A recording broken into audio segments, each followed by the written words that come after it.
ಬೆಳಿಗ್ಗೆ ವಾಕಿಂಗ್ ಎಲ್ಲ ಮುಗಿಸಿ ಸೀದಾ ಹೊಲ ಕಡೆಗೆ ಬಂದೆ. ನಾನು ಲಾಸ್ಟ್ ವಿಡಿಯೋದಲ್ಲಿ ಫರ್ಟಿಲೈಸರ್ ಸ್ಪ್ರೇ ಮಿಷಿನ್ ಬಗ್ಗೆ ಹೇಳಿದ್ದೀನಿ. ಬನ್ನಿ ಇವತ್ತು ನಮ್ಮ ಫರ್ಟಿಲೈಸರ್ ಸ್ಟೋರ್ ರೂಮ್ ನ ತೋರಿಸ್ತೀನಿ.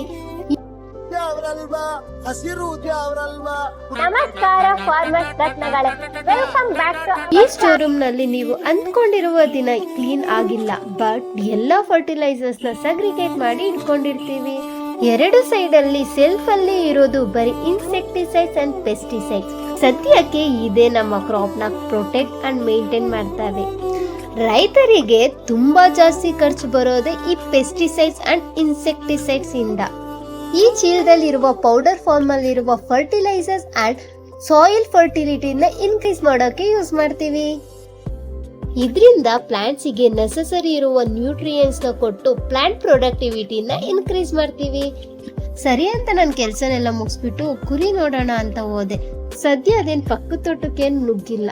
ಇಲ್ಲ ಅಂದ್ರೆ ತೋಟದ ಓನರು ಬಾಯಿ ಬಂದಂಗೆ ಬೈತಾರೆ. ಹಂಗೆ ಟೈಮ್ ಎಷ್ಟು ಅಂತ ನೋಡಿದ್ರೆ ಆಲ್ರೆಡಿ 5 ಗಂಟೆ ಆಗ್ಬಿಟ್ಟಿತ್ತು. ಸರಿ ಅಂತ ಮನೆ ಕಡೆಗೆ ಹೊರಟೆ. ಮತ್ತೆ ನೆಕ್ಸ್ಟ್ ವಿಡಿಯೋದಲ್ಲಿ ಸಿಗ್ತೀನಿ. ಅಲ್ಲಿ ಗಂಟ ಬಾಯ್.